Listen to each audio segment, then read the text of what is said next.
Today we're talking about how alcohol affects your ears and your hearing.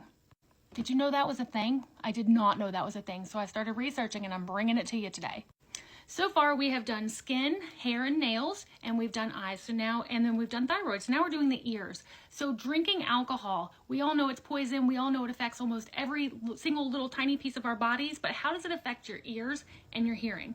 So number one, it shrinks the auditory cortex, damages the auditory hair cells, which all leads to hearing loss, either temporary or permanent, depending on what type of damage is done. Because our body is incredible in the fact that it can regenerate certain things, but not always. So some of these are permanent, some are transient or temporary, and the temporary can become permanent with continued use, so just know that. Have you had ringing in your ears? That may be related to your alcohol use.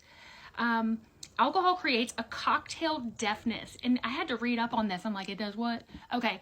So alcohol, you're in this loud space where there's all this talking, all this music, and there's a band and the karaoke and all the people at the bar and and it's so loud.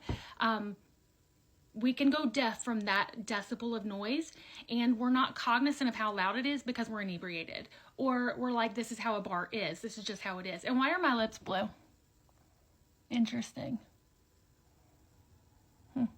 Anyway, back to our hearing. So alcohol affects our balance. We all know that one. We've been there. The alcohol gets absorbed into the fluid of the inner ear, and it causes imbalance and vertigo. Ringing in the ears, alcohol-induced hearing loss just from the damage to all the body parts.